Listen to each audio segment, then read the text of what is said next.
Assalamu alaikum, everybody.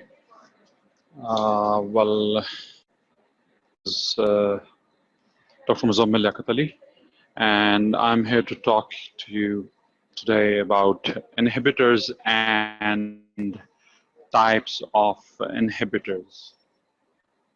Uh,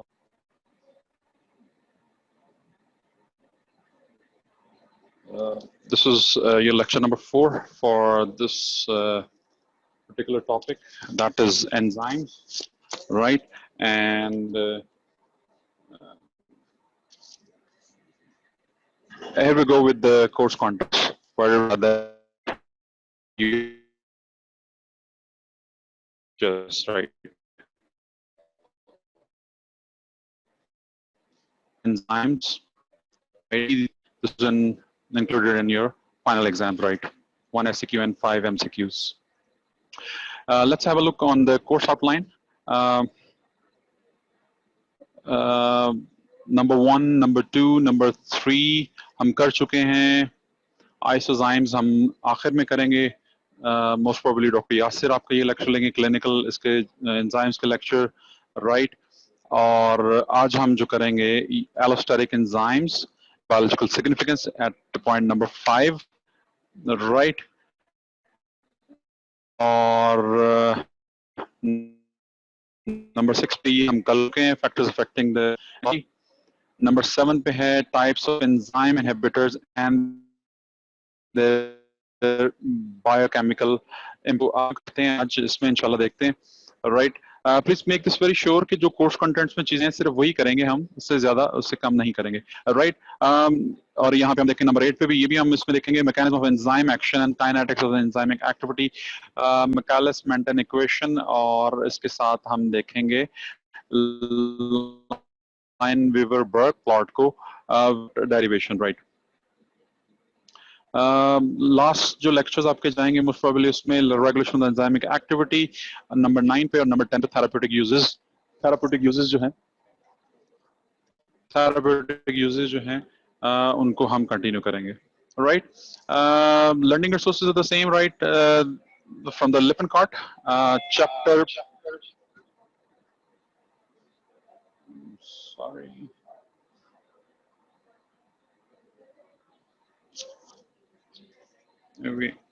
we're having some problem, right?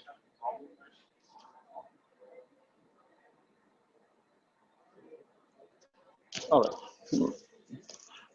Lippincott chapter 7, Lippincott 7th edition, chapter 5, page 53 to 57, right?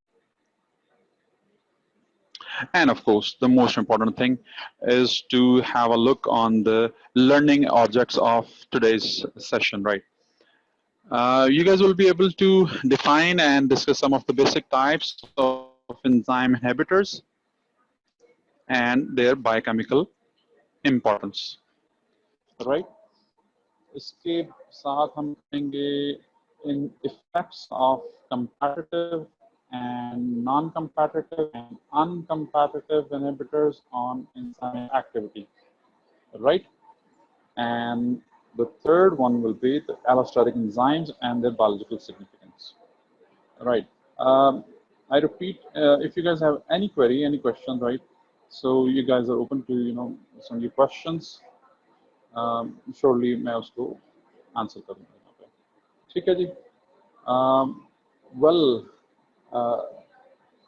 let's start with the inhibitors and types of inhibition. ठीक है जी.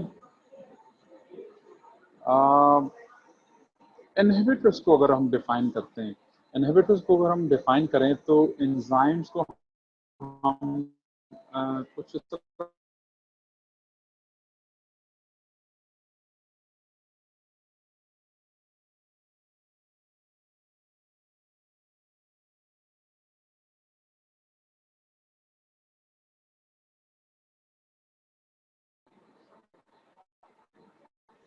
all right.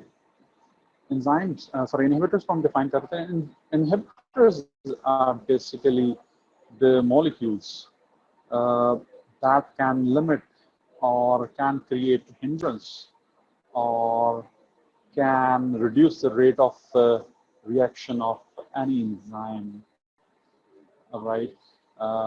जो किसी भी reaction में अगर enzymic activity अगर हो रही है तो उसको जो है इनहिबिटर जो है उसको ब्लॉक करेंगे। ठीक है जी। तो यहाँ पे अगर हम इसको आगे कंटिन्यू करते हैं, इसकी कुछ डिटेल्स हम देख लें इनहिबिटर्स की। They are very specific in nature, right. अगर हम इसकी बात करते हैं, they are very specific in nature and of course when they are very specific in nature, तो हम बात करते हैं they block, they basically required in minute quantities, right. So यहाँ पे अगर ये माइन्यूट क्वांटिटीज में अगर रिक्वायर्ड हैं,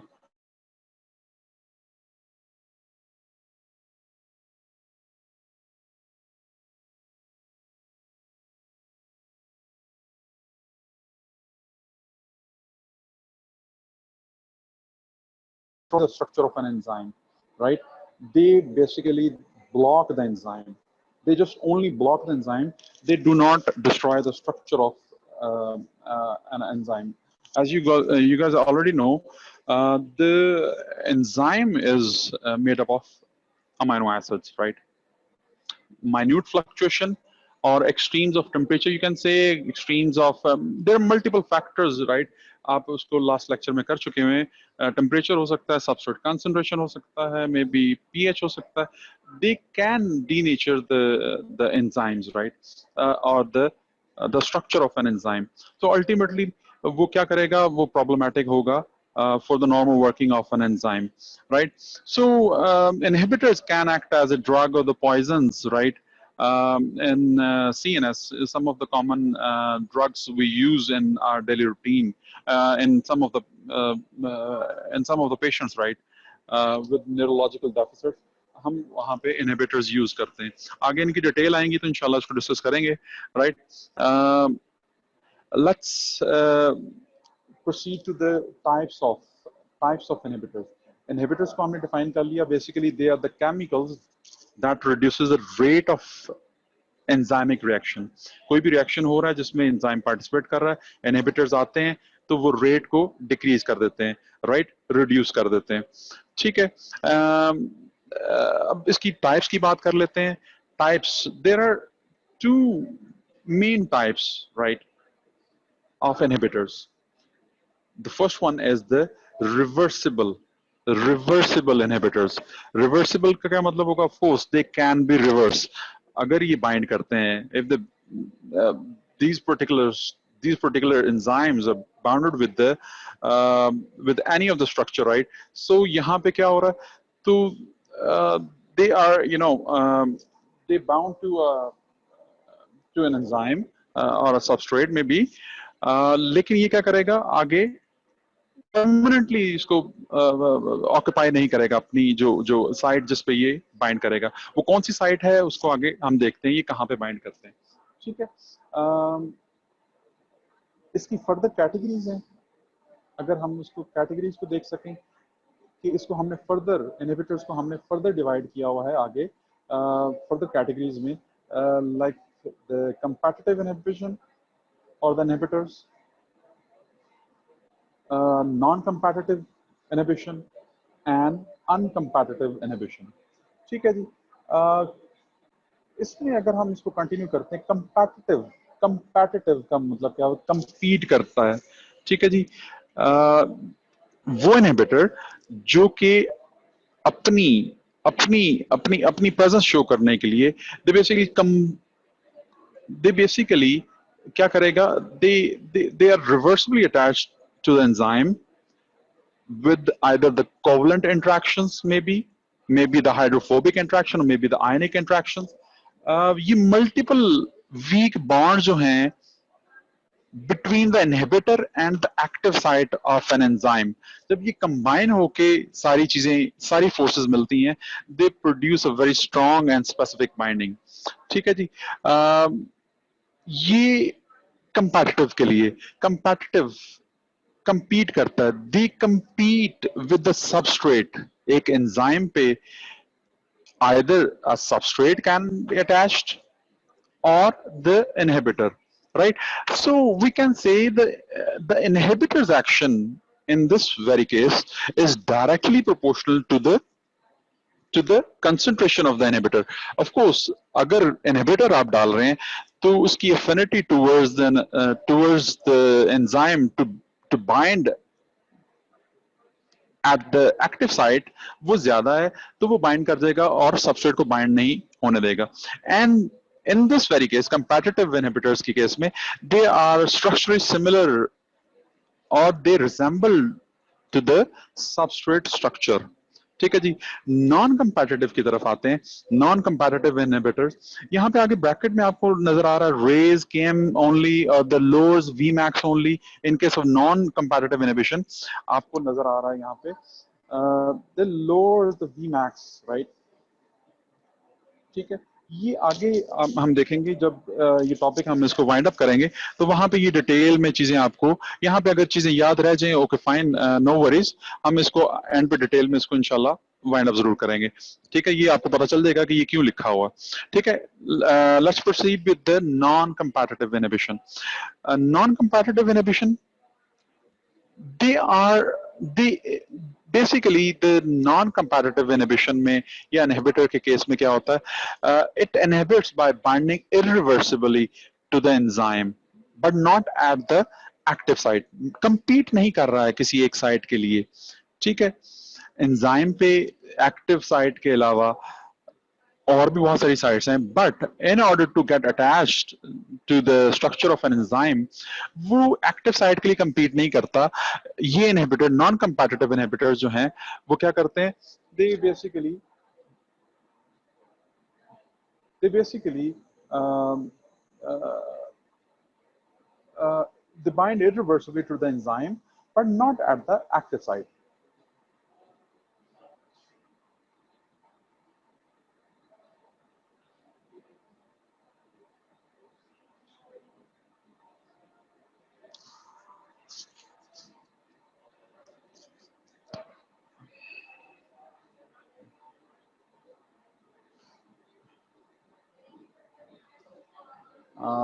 I guess we're having some issue. Wait, if you guys can please wait.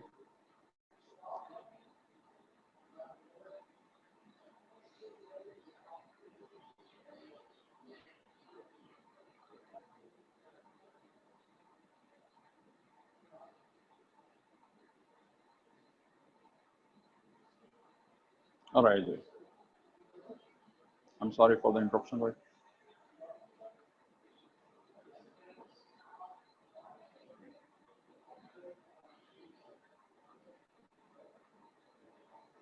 All right.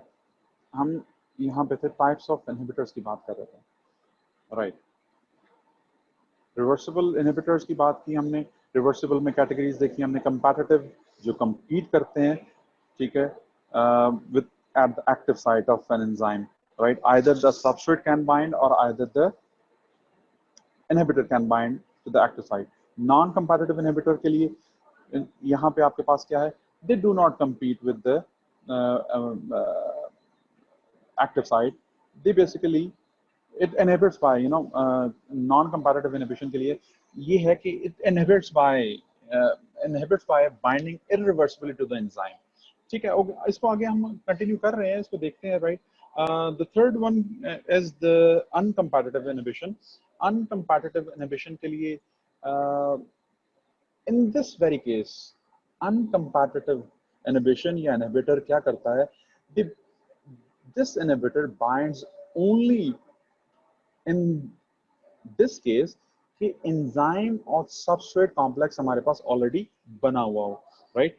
अगर मैं इसको यहाँ पे मैं इसको कर सकूं, यहाँ पे एंजाइम और सबस्ट्रेट कॉम्प्लेक्स अगर बना हुआ है तो ही इसमें ये अनकंपैटिटिव इनहिबिटर या अनकंपैटिटिव इनहिबिशन प्रोसीड होगी. ठीक है जी. The second category is the irreversible. आपके इसके नाम से हमें पता चल रहा है इररिवर्सिबल है. इररिवर्सिबल का मतलब क्या है,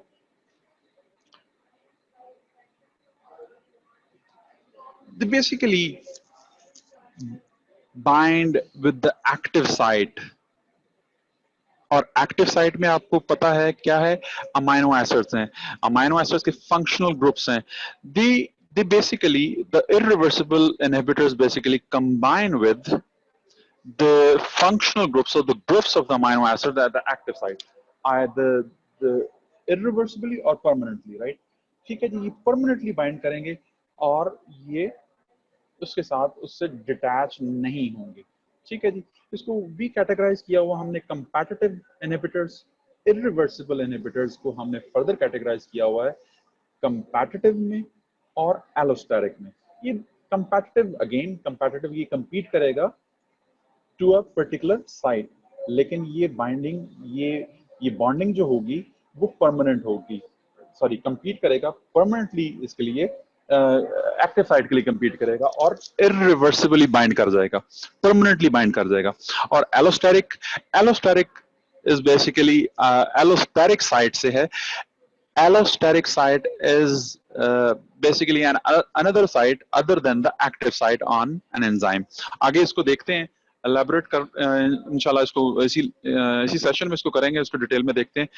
नो नीड टू वरी, अगर कोई क्वेश्चन होंगे आपके तो वो साथ साथ आप सेंड कर सकते हैं, right? You guys are free to send your questions. जहां पे कुछ चीज समझ ना आए, raise your hand or just post your question, right?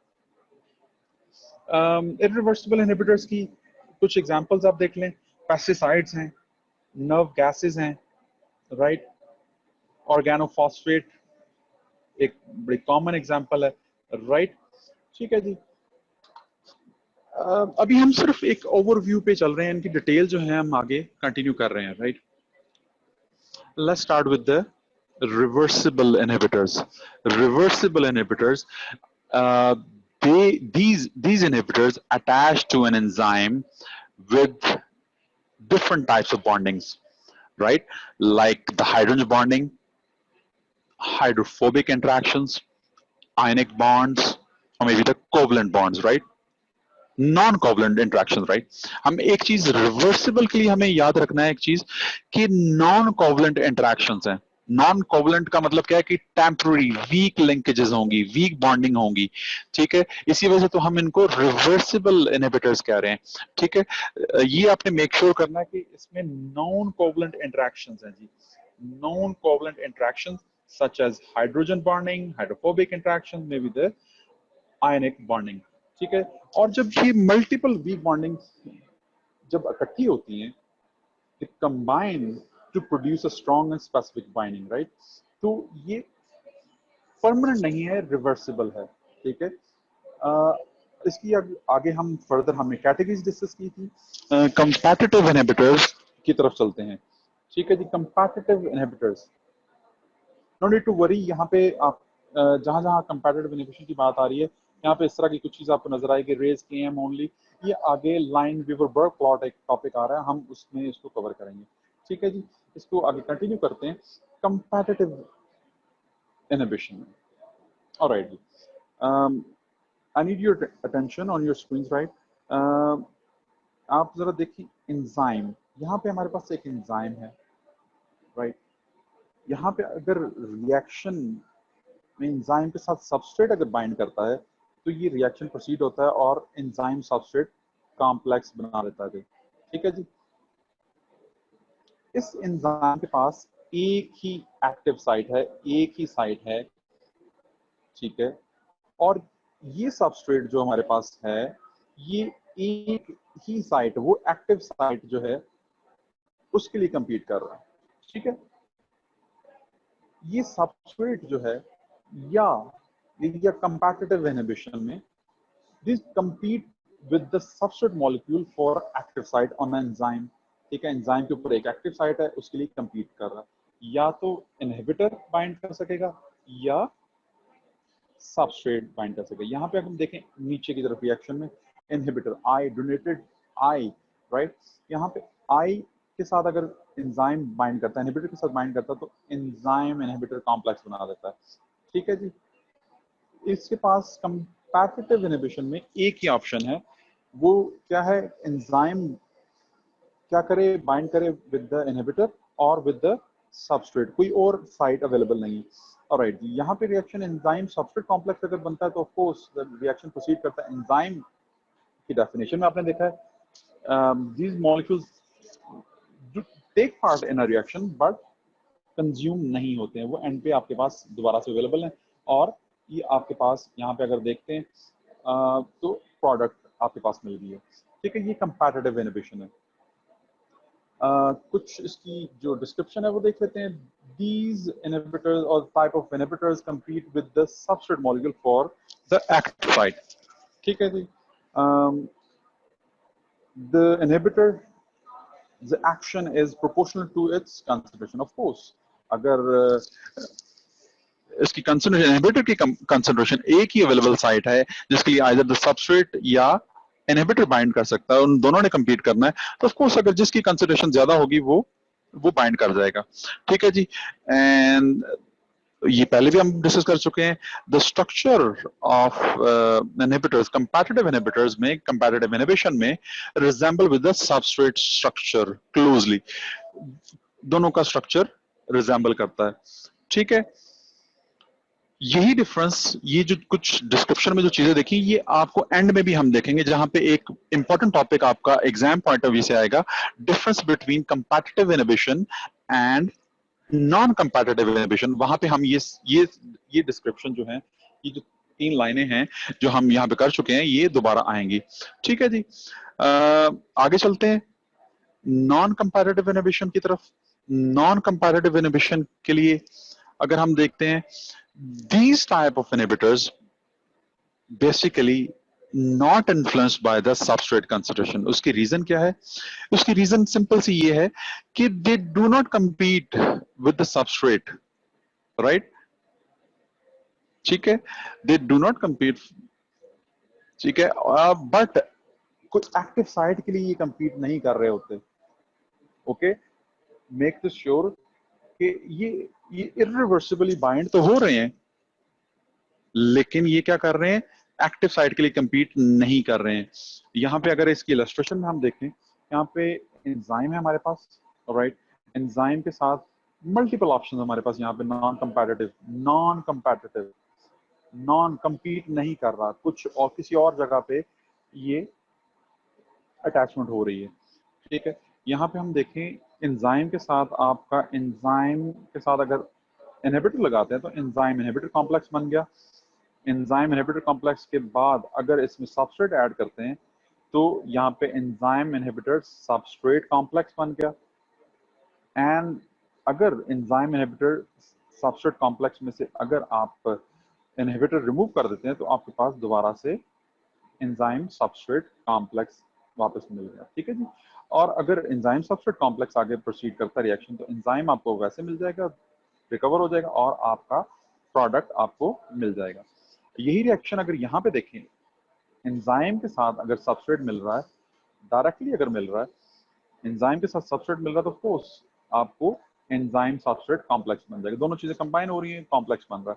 ठीक है, यहाँ पे एक चीज आपने ध्यान में रखनी है कि जो कंपैटिटिव के केस में था वो यहाँ पे नहीं है। कंपैटिटिव में क्या था? कंपीट कर रहा था। कंपीट किस चीज के लिए कर रहा था? Compete with the substrate molecule, कि आइदर सबस्ट्रेट बाइंड करेगा एक्टिव साइट पे या इनहिबिटर बाइंड करेगा। नॉन कंपैटिटिव के केस में क्या हो रहा है? ये एक्टिव साइट पे कंपीट नहीं कर रहा है। ठीक है, इसका मतलब क्या है कि कहीं और, वो कहाँ है, वो क्या जगह है, वो आगे हम देखते हैं। ठीक है जी। सम ऑफ द एग्जांपल्स अगर देख लें इसकी, cyanide poisoning, cyanide combines with the iron, right, cytochrome oxidase में, ये एग्जांपल इसमें बड़ी कॉमन एग्जांपल है। ठीक है, एग्जाम पॉइंट ऑफ व्यू से काफी दफा आ चुका हुआ है ये एमसीक्यू, राइट। हैवी मेटल्स की एग्जांपल हैं, right, they bind with the sulphated groups, right, SH group के साथ बाइंड कर जाता है, राइट। हमने इसके लिए बात की थी कि they inhibit by binding irreversibly to the enzyme. ये इरिवर्सिबली बाइंड कर रहा है, but to some extent, in case of non-competitive inhibitors, they can be removed or reversed by using chelating agent like EDTA। ठीक है जी। EDT अगर आप use करते हैं तो ये रिवर्स हो सकते हैं। ठीक है जी। ओके जी, आगे कंटिन्यू करते हैं। अनकंपैटिटिव इनहिबिशन, अनकंपैटिटिव इनहिबिशन फिर दोबारा से आपको ये नजर आ रहा है, इसकी डिटेल में जाने की जरूरत नहीं है, ये आगे हम इसको देखेंगे इंशाल्लाह। राइट, इसकी जरा डायग्राम पे आते हैं, इसकी इलस्ट्रेशन पे जरा इसको जरा फोकस करें। लेट मी रिपीट, कंपैटिटिव में क्या हो रहा था? कंपीट कर रहा था। ठीक है जी, कंपीट क्या कर रहा था? इनहिबिटर कंपीट कर रहा था विद द सबस्ट्रेट, कि आइदर सबस्ट्रेट बाइंड करेगा या इनहिबिटर बाइंड करेगा। नॉन कंपैटिटिव के केस में क्या हो रहा था कि वो कंपीट नहीं कर रहा, बट एक्टिव साइट पे नहीं अटैच हो रहा। ठीक है जी, एक्टिव साइट के लिए कंपीट नहीं कर रहा नॉन कंपैटिटिव में। What about uncompetitive inhibition? Uncompetitive inhibition में एक जो चीज हमने याद रखनी है वो ये है कि अनकंपैटिटिव इनहिबिटर हैं वो तब ही अपना एक्शन परफॉर्म करेंगे या तब ही अनकंपैटिटिव इनहिबिशन कहेंगे when there is a complex called substrate enzyme complex, और enzyme substrate complex बना हुआ है तो ही ये आगे इनहिबिटर बाइंड करेगा। इस इलस्ट्रेशन में देखते हैं, एंजाइम यहाँ पे आपको नजर आ रहा है, इसमें सबस्ट्रेट ऐड हुआ, ये रिएक्शन प्रोसीड हुआ फॉरवर्ड, और एंजाइम सबस्ट्रेट कॉम्प्लेक्स आपके पास मिल गया। ठीक है जी, एंजाइम सबस्ट्रेट कॉम्प्लेक्स यहाँ पे आपको कहीं भी किसी भी जगह पे आपको इनहिबिटर नहीं नजर आ रहा, राइट। इसकी रीजन क्या है? अनकंपैटिटिव इनहिबिशन में एंजाइम सबस्ट्रेट कॉम्प्लेक्स बनेगा तो ही इनहिबिटर और अनकंपैटिटिव इनहिबिटर बाइंड करेगा और एंजाइम इनहिबिटर सबस्ट्रेट कॉम्प्लेक्स बनेगा। ठीक है, इसमें दोनों पॉसिबिलिटी है, एंजाइम इनहिबिटर सबस्ट्रेट कॉम्प्लेक्स, ये स्टेप जो है पर्टिकुलरली, ये स्टेप जो है वो रिवर्सिबल है। अगर यहाँ से एंजाइम इनहिबिटर सबस्ट्रेट कॉम्प्लेक्स में से आप इनहिबिटर निकाल देते हैं, रिमूव कर देते हैं, तो एंजाइम सबस्ट्रेट कॉम्प्लेक्स रह गया। तो एंजाइम सबस्ट्रेट कॉम्प्लेक्स अगर प्रोसीड करता है तो आपको एंजाइम मिलेगा और फाइनल प्रोडक्ट आपको मिल जाएगी। ठीक है जी, यहाँ पे आपको एक चीज इसकी डिस्क्रिप्शन में याद रखनी है, this particular inhibitor binds only in the case कि जब आपके पास सबस्ट्रेट एंजाइम कॉम्प्लेक्स आपके पास अवेलेबल है। ठीक है जी, तो यहाँ पे इलस्ट्रेशन में भी हमने देखा। ठीक है जी, इसकी एक एग्जांपल देख लेते हैं। ये इसकी कुछ डिस्क्रिप्शन है जो हमने यहाँ पे ऊपर पहले ही मेंशन की हुई है कि लोर्स Vmax और Km ये आगे क्या है, ये आगे हम इसको डिटेल में देखेंगे। ठीक है, अभी इस चीज को स्किप कर रहा हूँ मैं। ठीक है, नो नीड टू वरी, ये इंशाल्लाह आगे जैसे ही हम मिकालेस मेंटन इक्वेशन लाइन में वो वर्क आउट करेंगे तो ये सारी चीजें हमें काम आएंगी। ठीक है, इसकी एग्जांपल आप देख लें। इसकी एक एग्जांपल जो है टेट्रामेथिलीन सल्फॉक्साइड, ये basically is an uncompetitive inhibitor for the liver alcohol dehydrogenase. This is an enzyme, right? Alcohol dehydrogenase, right? Alcohol metabolism कहीं आएगा आपका सेकंड ईयर में, कार्बोहाइड्रेट मेटाबॉलिज्म के चैप्टर में, तो लास्ट टॉपिक में, तो वहां पे आपको ये पता चलेगा अल्कोहल डीहाइड्रोजनेज क्या है। No need to go in detail, but आपको यहाँ पे जो चीज याद रखनी है, example is the tetramethylene sulphur oxide, right. ठीक है जी, और अनकंपैटिटिव के केस में, अनकंपैटिटिव इनहिबिशन के केस में क्या हो रहा है, आपका सबस्ट्रेट एंजाइम कॉम्प्लेक्स होना बहुत जरूरी है,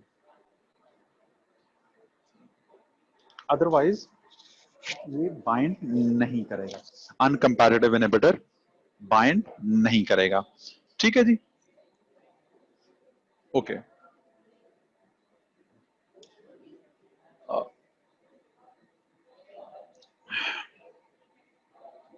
All right, let me have a look on the chat room. Chat room में कुछ नहीं है, no question, not at all. ठीक है जी, आगे कंटिन्यू करते हैं। एप्लीकेशंस क्या हैं इनहिबिटर्स की? जो सारी चीजें हम पढ़ रहे हैं उनकी एप्लीकेशंस भी ऑफ कोर्स जो हमें पता होनी चाहिए। इनहिबिटर्स में जो जो एक बड़ी इंपॉर्टेंट चीज है वो क्या है? Negative feedback. नेगेटिव फीडबैक होता कैसे है वो आगे हम इसको देखते हैं, राइट। इसको ये सारी चीजें जो टॉपिक हम जो हेडिंग्स हम देख रहे हैं वो डिटेल में आगे डिस्कस हुई हुई, राइट। इनहिबिटर्स के केस में और इसकी एप्लीकेशन में क्या है, they may act as a poison, right. Snake bite के केस में हम प्लांट अल्कलॉइड्स और नर्व गैसेस जो हैं अगर हम देखें उनके केस में उन इनहिबिटर्स हम यूज होते हैं। मेडिसिन में फॉर एग्जांपल सेडेटिव्स जो हैं, स्टिमुलेंट्स जो हैं, सल्फोनामाइड्स, एंटीबायोटिक्स, ये सारे के सारे इसकी एप्लीकेशंस हैं, राइट। ये अगर शॉर्ट नोट आए आपको किसी की एग्जाम में, what are the applications of inhibitors, तो आप इसको एलैबोरेट कर सकते हैं, राइट। एक एक पॉइंट में मैंने इसको सम अप किया हुआ है। नेगेटिव फीडबैक में एंड पॉइंट और एंड प्रोडक्ट इनहिबिशन लिखा हुआ है, राइट। यहाँ पे पॉइजन के केस में snake bite, plant alkaloid, nerve gases लिखा हुआ मैंने। आप इसको कर सकते हैं, एलैबोरेट कर सकते हैं, ठीक है। मेडिसिन में एंटीबायोटिक्स हैं, सेडेटिव्स हैं, स्टिमुलेंट्स हैं, ठीक है। These are the applications of the inhibitors. Negative feedback कैसे होता है, ये एंजाइमिक एक्टिविटी कैसे होती है, उसको एक एंजाइम पाथवे से हम इसको इसको इसको जरा देखते हैं, ठीक है जी। एंजाइम पाथवेज, सेल प्रोसेसेस जो हैं, जो आपके जो की पाथवेज हैं, वो हो कैसे रहे हैं, वो आपके सीरीज ऑफ रिएक्शंस हैं, they are controlled by the different enzyme. Like अगर हम इसको देख सकें यहाँ पे, राइट। यहाँ पे अगर आप देखें तो आपको ए नजर आ रहा है, राइट। एक सबस्ट्रेट है, फिर आगे कंटिन्यू हो रहा है, आगे प्रोडक्ट में यहाँ पे ई ए लिखा हुआ, right. Enzyme A is required to convert A into B, ठीक है। सेम अगर इसी के ऊपर देखें, यहाँ पे ई बी लिखा हुआ है, this is an enzyme B required to convert B into C, ठीक है। सेम ये प्रोसेस आगे कंटिन्यू हो रहा है, ठीक है जी। Each step, each very step is controlled by a different enzyme। यहाँ पे आप देख रहे हैं 5 different enzymes, right? So final uh, to get to have a final product, right? F, A से start किया आपने और F पे आप product ले रहे हैं। So यहाँ पे एक चीज मैं इसको जरा sum up करता हूँ। यहाँ पे आपको एक चीज नजर आ रही है, each step is controlled by a different enzyme, right? So यहाँ पे एक इसकी स्पेसिफिसिटी आपको नजर आ रही होगी। ऑफ कोर्स यहाँ पे ऐसा नहीं हो रहा कि EF कन्वर्ट कर रहा है पहले स्टेप को, ठीक है, EA की जगह ले रहा है, ऐसा नहीं है, ठीक है। एंजाइम स्पेसिफिसिटी है, ठीक है। टाइटली रेगुलेटेड प्रोसेसेस हैं, राइट, जो भी आपके बॉडी में हो रहे हैं, ठीक है। इन सारी चीजों को अगर मैं कंटिन्यू करता हूं और आगे, तो एंजाइम पाथवेज में मैंने एंड पॉइंट इनहिबिशन की बात की थी एप्लीकेशंस में। एंड पॉइंट इनहिबिशन में सेम जो लास्ट रिएक्शन हमने किया है, ये डायग्राम जो है, इसी को हम इसी को कंटिन्यू करेंगे to have a better understanding, right, ठीक है। एंड पॉइंट इनहिबिशन में मैं अगर फर्स्ट स्टेप की बात करूं, the first step is controlled by the last product, the last or the end product, जो यहाँ पे आपको F की फॉर्म में, अगर इसको दिखा सकूं यहाँ पे, ऑलराइट जी, ये सारे रिएक्शन, सीरीज ऑफ रिएक्शन हो रहे हैं, A to B, B to C, C to D, E and finally F, ठीक है जी। द फर्स्ट स्टेप वो क्या है, A to B। यहाँ पे अगर मैं इसके एंजाइम इसको कर सकूं, राइट जी, EA is an enzyme required to convert A to B, ठीक है। इसी तरह EB, इसी तरह सेम आगे ये प्रोसेस कंटिन्यू होता जाएगा और आपको फाइनल प्रोडक्ट क्या मिल रही है, F। And point inhibition, and point जहां पे भी आ गया है, वो डिटरमिन करता है in most of the cases कि वो फर्स्ट स्टेप को रेगुलेट करेगा या नेगेटिव फीडबैक देगा, उसको कंट्रोल में रखेगा।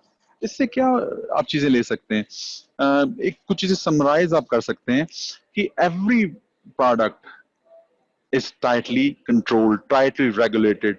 और क्या हो सकता है इसमें कि एक्टिमुलेशन के chances, B C D E जो इंटरमीडिएट स्टेप्स हैं, उनमें जो भी प्रोडक्ट्स आपकी बन रही हैं, उनकी एक्टिमुलेशन के चांसेस जो हैं वो कम हैं, राइट, बिकॉज कि वो आगे कन्वर्ट होते जा रहे हैं, जो भी प्रोडक्ट बन रही है उसके आगे एक ऊपर एंजाइम है और आगे उसको कंटिन्यू कर रहा है। और what about the end point inhibition? And point हमारे पास क्या था? एफ। एफ क्या कर रहा है? लुक अगेन, लुक, एफ क्या कर रहा है? इनहिबिट कर रहा है फर्स्ट स्टेप को, right? This is called as end point inhibition. जो एक हमने क्या पढ़ा था एप्लीकेशन ऑफ इनहिबिटर्स में, नेगेटिव फीडबैक, पहला पॉइंट ही हमने ये पढ़ा था कि एंड पॉइंट इनहिबिशन या एंड पॉइंट, ठीक है जी, नेगेटिव फीडबैक।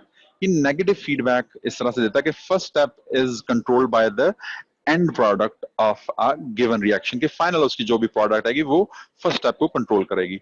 ठीक है जी, this this was all about end point inhibition. ठीक है, एग्जांपल देख लेते हैं इसकी। एग्जांपल में हमारे पास common of the common example is the phosphofructokinase is an enzyme and ATP की एग्जांपल है। फॉस्फोफ्रुक्टोकाइनेज इज एन एंजाइम जो कि एक सबस्ट्रेट है हमारे पास, fructose 6 phosphate. This is one of the biomolecule required to produce energy, जो glycolysis में कहीं आपको याद आए, जो आप कहीं पढ़ चुके हो बिगिनर लेवल पे, लेकिन सेकंड ईयर में कार्बोहाइड्रेट मेटाबॉलिज्म में ये प्रोडक्ट के साथ आप जरूर इसका वास्ता पड़ेगा ग्लाइकोलाइसिस में, राइट? सबस्ट्रेट है हमारे पास fructose 6 phosphate, और हमने एग्जाम्पल, ऑफ कोर्स हम बात कर रहे हैं एंड पॉइंट इनहिबिशन की या एंजाइम्स की बात कर रहे हैं, तो फॉस्फोफ्रुक्टोकाइनेज इन एग्जांपल, यहाँ पे substrate is the fructose 6 phosphate, right? और ये रिएक्शन कुछ इस तरह से प्रोसीड होता है इसका, right? Fructose 6 phosphate is a substrate, और इसमें क्या आ रहा है? एटीपी ऐड हो रहा है, और आगे कन्वर्ट किस में हो रहा है? Fructose 1,6 bisphosphate and ADP. यहां से क्या हो रहा है? एटीपी से एडीपी बन रहा है, तो इसका मतलब क्या है कि एक फॉस्फेट रिमूव हो रहा है, और वो फॉस्फेट किस में ऐड हो रहा है? फ्रुक्टोज 6 फॉस्फेट में। जब ऐड हो रहा है एक फॉस्फेट, तो क्या बना रहा है? Fructose 1,6 bisphosphate. ठीक है, इसमें जो चीज आपके काम की चीज है, ATP, ATP is the end point, ATP is the end point, जो कि एंड पॉइंट इनहिबिशन करवाती है। ठीक है, इसमें की चीज जो आपने याद रखनी है, that is the ATP molecule. ठीक है, and point, ATP is the end point. Got it? यहां पे हो कह रहा है, अगर ये रिएक्शन को अगर हम देखें, तो ये रिएक्शन हो क्या रहा है?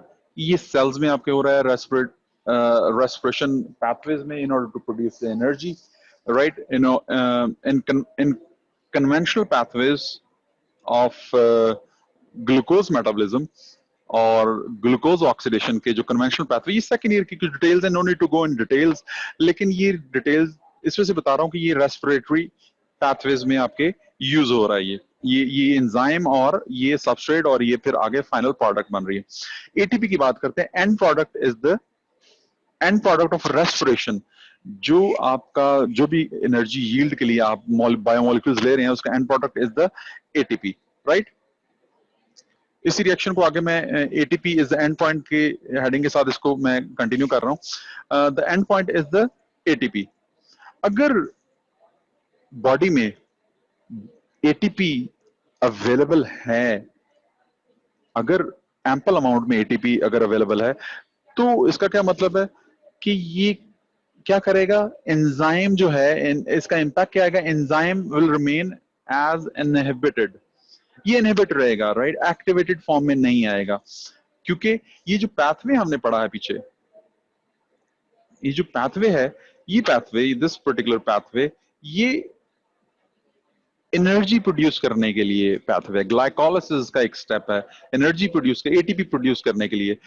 तो अगर बॉडी में ऑलरेडी एटीपी अवेलेबल है, तो there is no need to proceed this reaction, और there is no need to activate an enzyme, जो कि हमारे पास फॉस्फोफ्रुक्टोकाइनेज के नाम से था। ठीक है जी। तो अल्टीमेटली जब आपके पास if there is a lot of ATP in the cell, this enzyme will remain inactive और इनहिबिटेड। तो वहां पे क्या होगा, तो अल्टीमेटली क्या होगा, एटीपी ज्यादा है तो आपका जो रेस्पिरेशन है वो अल्टीमेटली, रेस्पिरेशन की बात कर रहा हूं तो उसका मतलब है कि मेटाबॉलिज्म ऑफ ग्लूकोज की बात कर रहा हूं, एनर्जी प्रोडक्शन की बात कर रहा हूं, ठीक है जी, टीसीए साइकिल की बात कर रहा हूं, ठीक है। इन सारी चीजों में ये सारे के सारा प्रोसेस जो है रेस्पिरेटरी प्रोसेस है वो क्या होगा, रेस्पिरेशन जो है वो स्लो डाउन होगी अल्टीमेटली। ऑफ कोर्स एटीपी ज्यादा है तो वो स्लो डाउन हो गया सारा रिएक्शन, जिससे एटीपी प्रोड्यूस, एनर्जी प्रोड्यूस हो रही है। और जब of course electron transport chain अगर स्लो होगी है तो of course ATP come produce होंगे, क्योंकि बॉडी में ऑलरेडी एटीपी पड़ा हुआ। ठीक है, यहां पे अगर आपने जो चीज याद रखने वाली है कि ATP is used up in inhibition stops, right? The reaction speed up again. अगर एटीपी आपके पास अगर कंज्यूम हो जाते हैं, आपके पास पहले क्या था, एटीपी एम्पल अमाउंट में थे और एंजाइम जो इनहिबिट था, और उसका इम्पैक्ट क्या आया है, एंजाइम इनहिबिट है तो अल्टीमेटली इलेक्ट्रॉन ट्रांसपोर्ट चेन वो उतनी स्पीड से काम नहीं कर रही है, तो अल्टीमेटली एटीपी नहीं प्रोड्यूस हो रही।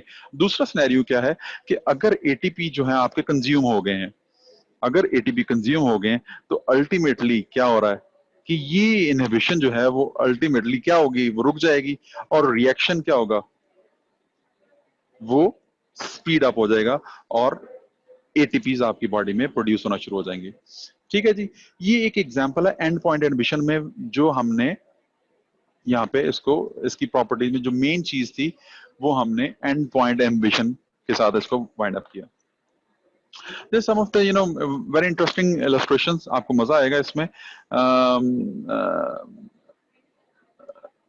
राइट।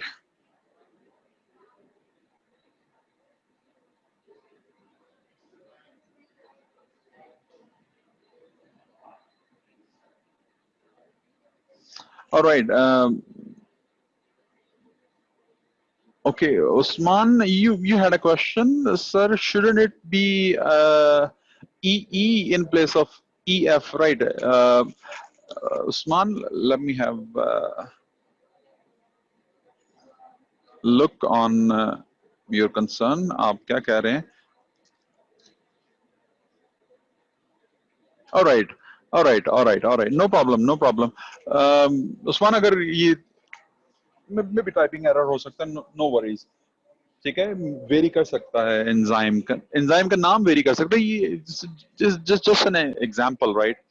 ठीक है, ये आपके सिर्फ समझने के लिए है। Alright ji,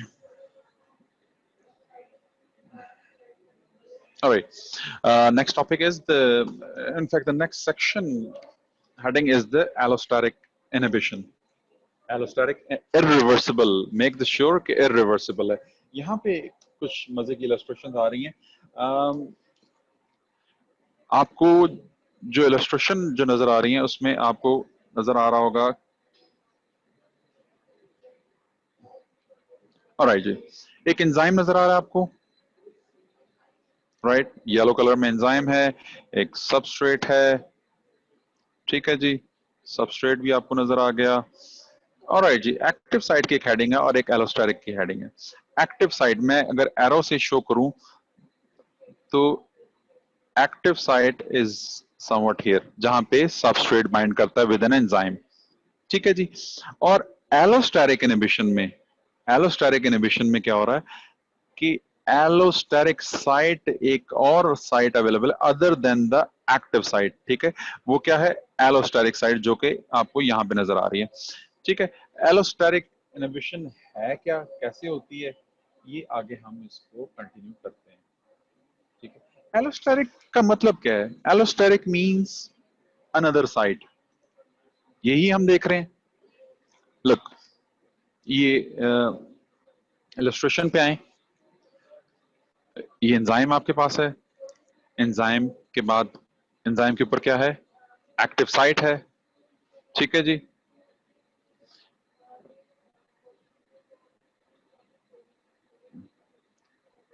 active site is somewhat here, ठीक है, अगर पॉइंटर से आपको नजर आए ये आपको जहां पे सबस्ट्रेट बाइंड कर रहा है, और यहाँ पे आगे दूसरी तरफ क्या है, एलोस्टेरिक साइट, जो कि आपको ये नजर आ रही है, ठीक है जी। ओके,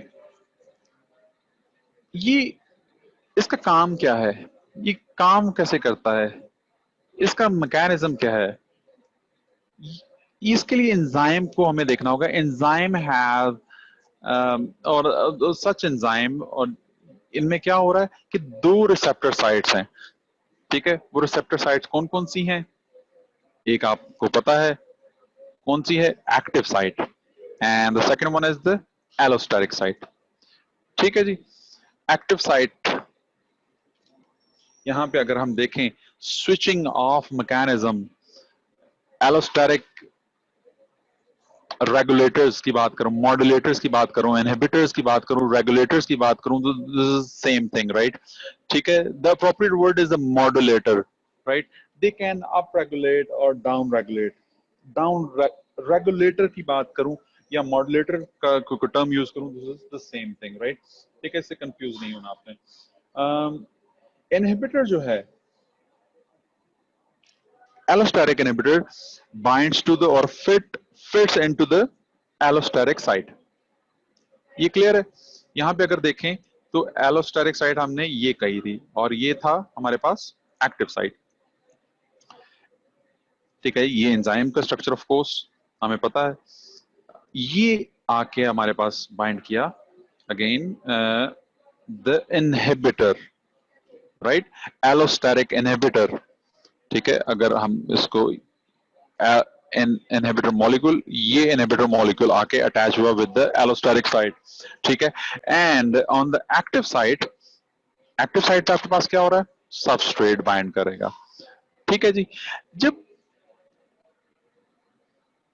इनहिबिटर बाइंड कर गया, जब एलोस्टेरिक इनहिबिटर बाइंड कर गया विद द एलोस्टेरिक साइट, तो एक फिनोमेना होता है यहाँ पे, conformational change, conformational change in the structure of an enzyme, जिसकी वजह से आगे फर्दर रिएक्शन प्रोसीड हो सकता है कि either particular inhibitor allow the attachment site for the substrate or not।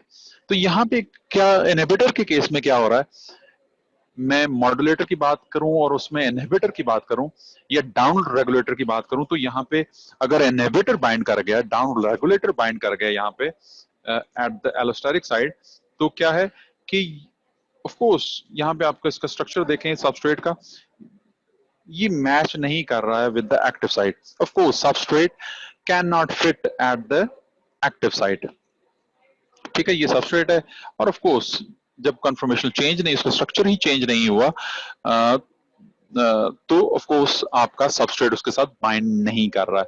ये स्विचिंग ऑफ मैकेनिज्म है, ठीक है। एक सिंपल इनहिबिटर बाइंड कर गया with the allosteric inhibitor bind कर गया, और the inhibitor bind at the allosteric side, तो ये कंप्लीट वो रिएक्शन जिसमें ये एंजाइम पार्टिसिपेट कर रहा है, जिसपे इनहिबिटर बाइंड कर गया एट द एलोस्टेरिक साइड, तो वो रिएक्शन रुक जाएगा, स्विचिंग ऑफ मैकेनिज्म है, ठीक है जी। The next thing is on off switch. This is very interesting, right? इसी को स्विचिंग ऑफ तो आपने देख ली, स्विचिंग ऑन ऑफ जरा देखते हैं। स्विचिंग ऑन ऑफ में अगर आप देख सकें, यहाँ पे एंजाइम है हमारे पास ऑफ कोर्स, और उसकी एक एक्टिव साइट अवेलेबल है, या एक्टिव साइट पे क्या बाइंड करेगा, सबस्ट्रेट बाइंड करता है, सबस्ट्रेट फिट होता है इनटू द एक्टिव साइट, ठीक है जी। ओके, ऑफ कोर्स यहाँ पे नेक्स्ट स्टेप में आपको नजर आ रहा है कि सबस्ट्रेट फिट हो गया एक्टिव साइट पे, fits into the active site, और यहाँ पे दूसरी साइड पे अगर देखें एंजाइम के, एलोस्टेरिक साइट इज एम्प्टी। इसका क्या मतलब, एलोस्टेरिक साइट इज एम्प्टी का क्या मतलब होगा, it means the inhibitor molecule is absent, ठीक है, इनहिबिटर बाइंड नहीं किया हुआ, एलोस्टेरिक साइट पे कोई चीज बाइंड नहीं हुई, तो यहाँ पे टू वे कन्फर्मेशनल चेंज हो सकती है, ठीक है। मेक दिस श्योर कि यहाँ पे सिर्फ सबस्ट्रेट बाइंड किया हुआ और एलोस्टेरिक साइट एम्प्टी है, ठीक है। तो यहाँ पे कंफर्मेशन चेंज हुई, कंफर्मेशन चेंज के बाद क्या चीज आती है, inhibitor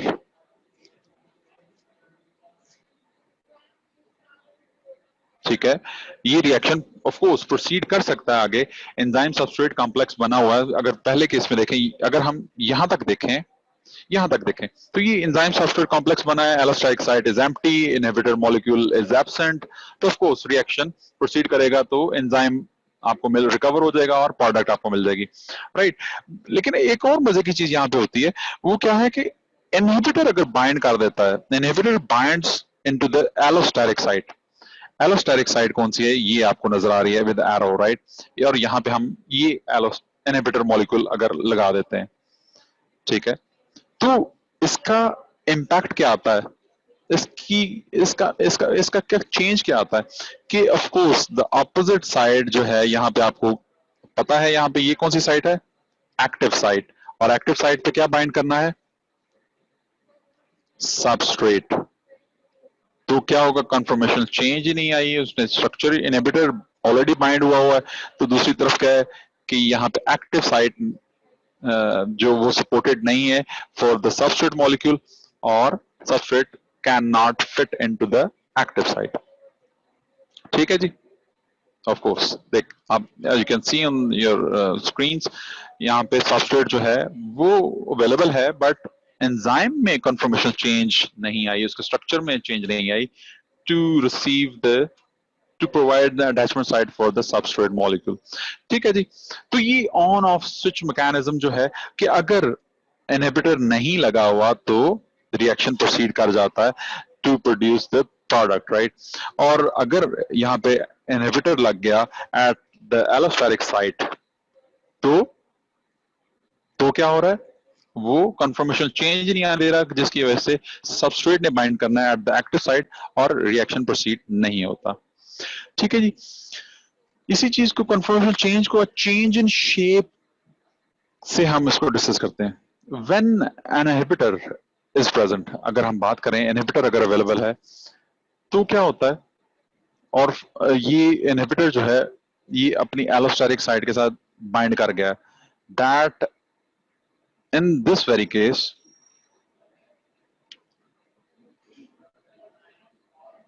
a conformational change occurs, right? conformation change क्या आ रही है कि वो चेंज क्या हो सकती है, एंजाइम मॉलिक्यूल की शेप चेंज हो सकती है। ठीक है जी, number one, the enzyme molecule shape change हो सकती है।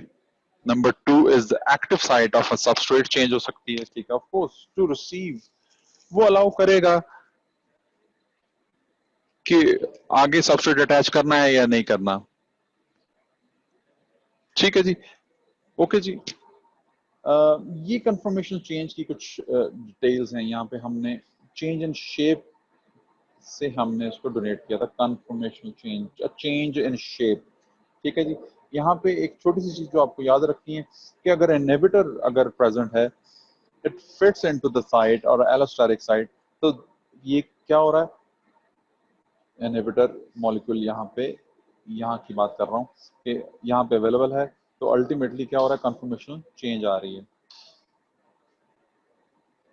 ठीक है जी, ओके, आगे प्रोसीड करता हूँ, इसको कंटिन्यू करता हूँ। चेंज इन शेप की बात की, of course the conformational change से हम इसको कह सकते हैं। ठीक है जी, a negative feedback is achieved. Negative feedback कैसे आता है, नेगेटिव फीडबैक के लिए आपको जो चीजें याद रखनी है, जो चीजें आपको पता होनी चाहिए, वो एक सिंपल सी एक छोटी सी चीज है, वो है कि this is not a competitive inhibition. Negative feedback में क्या है, कंपैटिटिव इनहिबिशन नहीं है ये, but it is reversible sort of reaction, reversible type of reaction. अगर इनहिबिटर कंसंट्रेशन कम होती है, अगर कंफर्मेशन सॉरी इनहिबिटर कंसंट्रेशन कम होती है, तो of course the enzymes conformation changes back to its active form. इसका क्या मतलब है कि अगर इनहिबिटर बाइंड हुआ है तो वो कंफर्मेशन चेंज की तरफ नहीं लेके जाने दे रहा। तो अगर एंजाइम के साथ से अगर आप इनहिबिटर हटा देते हैं, when the concentration of the enzyme sorry when the concentration of inhibitor is diminished, उसको अगर कम होता है तो of course the next step will be the enzyme conformation changes back to its active form, or the reaction ultimately slows down in negative feedback. ठीक है जी. Of course हमने बात क्या की थी इसमें, कुछ इस तरह से A to B to C to D to E to final product was F, और ये क्या कर रहा था, इस स्टेप को जो एंजाइम यहाँ पे था उसको रेगुलेट कर रहा था. ऑफ कोर्स यहाँ पे क्या हो रहा है कि जैसे जैसे ये रिएक्शन आगे प्रोसीड हो रहा है, फाइनल प्रोडक्ट मिला है, ये नेगेटिव फीडबैक प्रोवाइड कर रहा है, और ये क्या कर रहा है, ये रिएक्शन को अल्टीमेटली नेगेटिव फीडबैक के केस में जो ये speedy reaction A to F जा रहा है, ये रिएक्शन को स्लो कर देगा. ठीक है, क्योंकि फाइनल प्रोडक्ट फर्स्ट एंजाइम को इनहिबिट कर रहा है, जो हमने यहाँ पे EA के केस में देखा था. ठीक है जी. इसी की एग्जांपल अगर हम देखें, इसी की एग्जांपल अगर हम देखते हैं, फॉस्फोफ्रुक्टोकाइनेज की एग्जांपल देखी थी हमने, बड़ी कॉमन एग्जांपल हमने देखी थी फॉस्फोफ्रुक्टोकाइनेज की.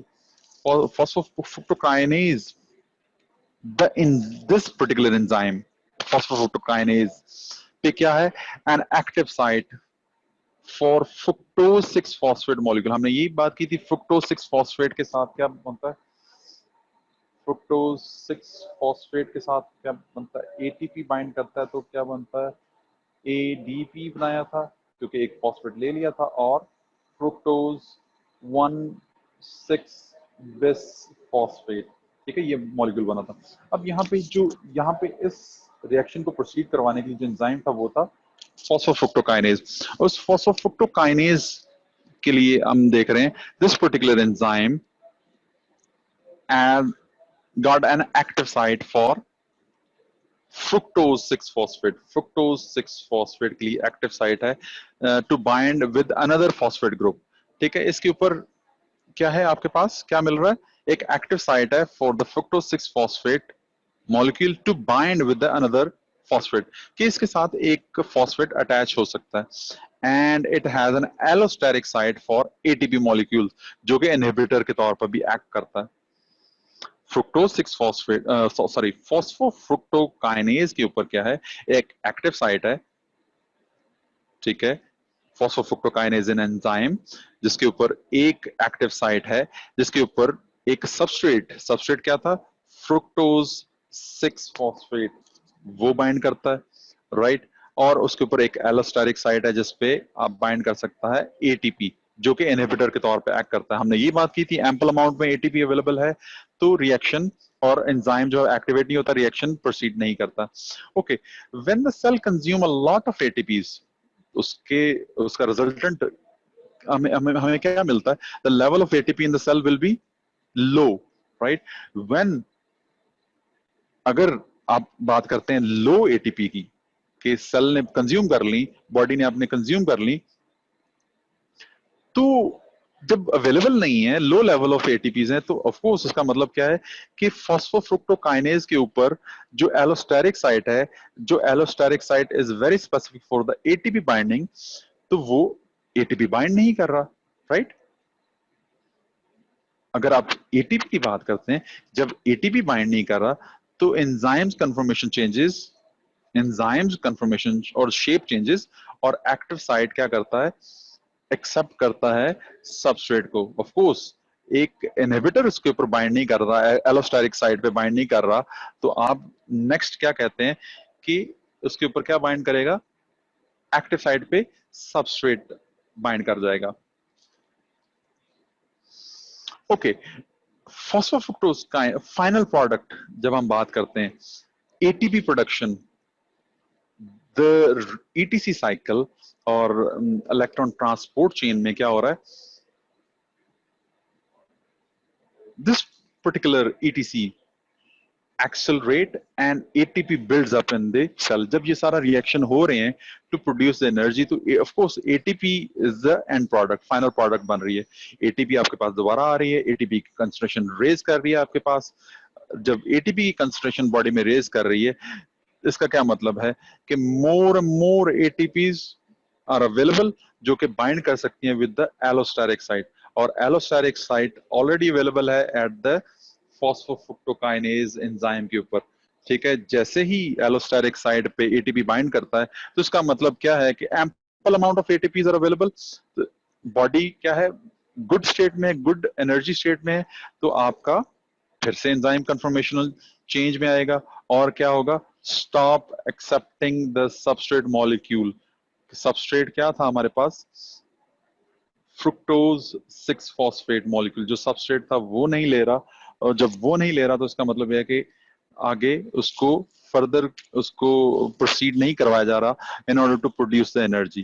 ठीक है, और फाइनल रिजल्टेंट आपको क्या मिलता है कि एटीपी और the ETC, ATP production will be low, और ऑफ कोर्स एटीपी प्रोडक्शन अगर लो है तो उसका क्या मतलब है कि ईटीसी साइकिल और the different mechanism to produce the energy are on the lower side, और वो डिमिनिश हो गए हैं या इनहिबिट हो गए हैं सारे processes, right. This was all about the basic uh, uh, content, course content of given in your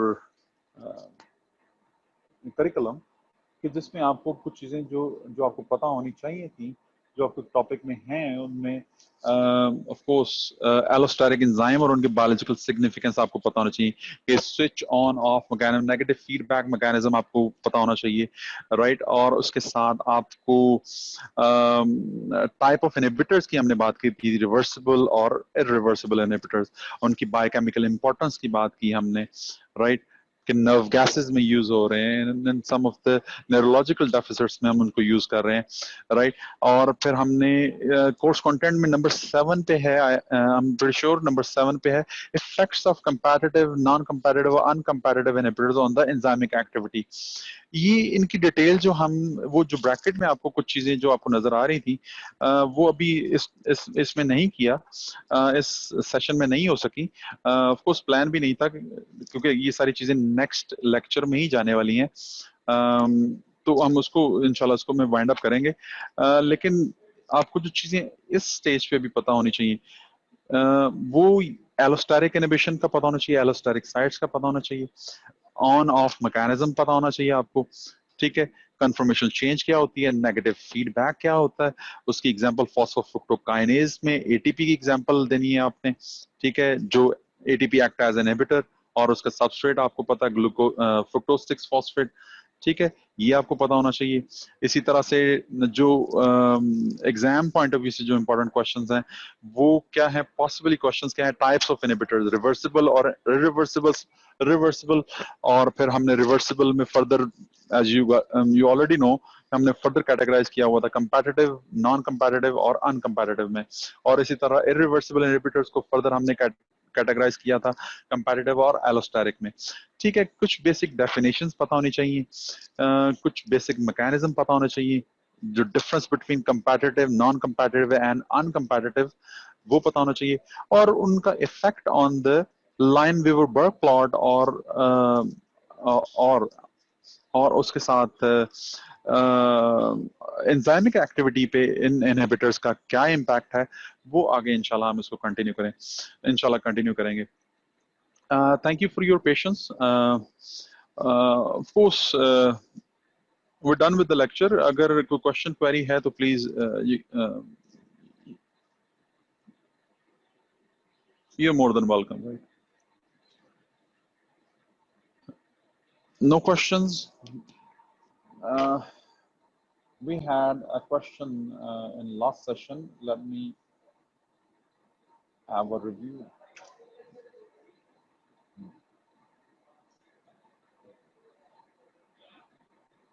क्योंकि लास्ट लेक्चर में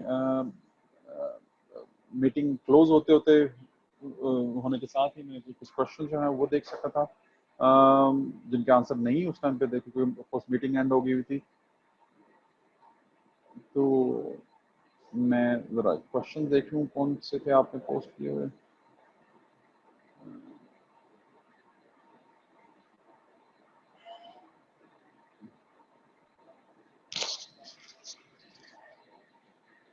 Alright जी, alright जी। क्वेश्चन था, what is the difference between denaturation and coagulation, right? Okay, the key difference between key difference between the denaturation and the coagulation is कि denaturation is basically a change in the property of a molecule, right? Denaturation की अगर कि denature हो गया, nature के and he चला गया, a change in the property of a molecule, ठीक है? What about the coagulation? Is basically a conversion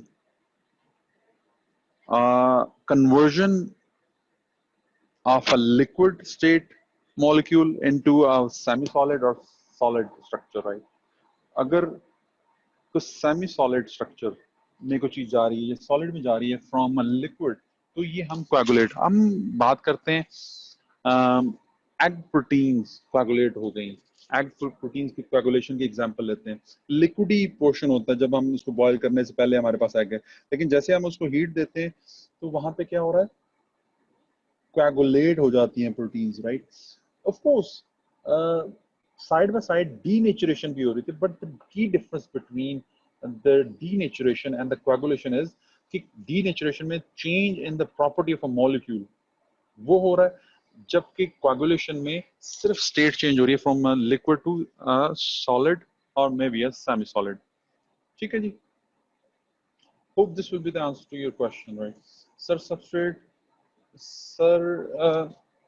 substrate like inhibitor site पे bind कर सकता है? Sir, substrate like inhibitor ये Iman Mudassir, right? Iman, can you please elaborate your question, right?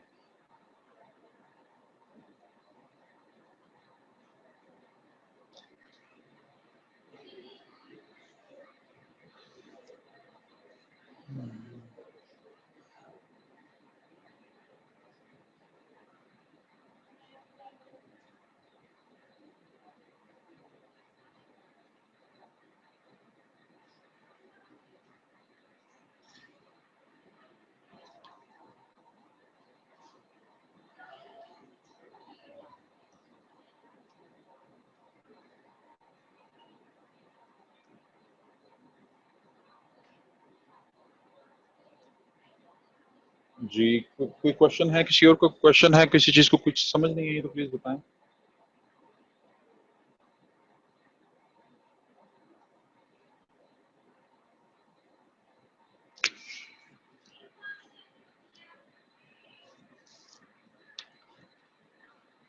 All right. All right. Sir क्या inhibitor active site पे bind कर सकता है या सिर्फ एलोस्टेरिक साइट पे ही बाइंड करेगा? ऑलराइट एमन, लेट मी क्लियर यू, हमने बात की थी कंपैटिटिव इनहिबिटर या कंपैटिटिव इनहिबिशन की बात की थी. वहां पे हमने बात की थी कि inhibitor resemble to the normal substrate, right? Inhibitor competitive inhibition की बात की थी, competitive compete कर रहा है, either the inhibitor bind करेगा या substrate bind करेगा. Of course inhibitor can bind at the active site, right? ठीक है, and of course जब ये bind कर गया, जब ये बाइंड कर गया, ऑफ कोर्स इनहिबिटर बाइंड कर गया, तो ultimately it prevents the substrate from binding. ठीक है जी? अगर हम बात करें कि एक ऐसी सिचुएशन जहां पे एंजाइम बाउंडेड है विद एन इनहिबिटर, तो वहां पे क्या सिनेरियो होता है आपका कि एंजाइम अगर इनहिबिटर के साथ बाइंड किया हुआ है इन केस ऑफ कंपैटिटिव इनहिबिशन, तो वहां पे आपके पास क्या होता है कि आपका सबस्ट्रेट नहीं बाइंड कर सकता, क्योंकि एक ही साइट अवेलेबल है जहां पे आइदर द सबस्ट्रेट और द इनहिबिटर बाइंड कर सकता है. ठीक है, बट जब हम बात करते हैं नॉन कंपैटिटिव की, तो वहां पे आपके पास एक एक्स्ट्रा ऑप्शन आती है. ठीक है, नॉन कंपैटिटिव में other than the active site. और फिर अनकंपैटिटिव के लिए हमने बात की थी क्या बात की थी कि कि एंजाइम सबस्ट्रेट कॉम्प्लेक्स आपका होना चाहिए। एंजाइम सबस्ट्रेट कॉम्प्लेक्स नहीं बना हुआ तो ऑफ कोर्स उसको इनहिबिटर के बाइंड करने के लिए स्लॉट ही नहीं मिल रही है। ठीक है जी, नो मोर क्वेश्चंस। अगर कोई क्वेश्चन, अगर आपका कोई कुछ चीज मिस हो गया हो तो प्लीज बताइएगा जरूर, और मेक दिस श्योर कि अपना फीडबैक जरूर दिया करें। ठीक है, this is the only way we can improve.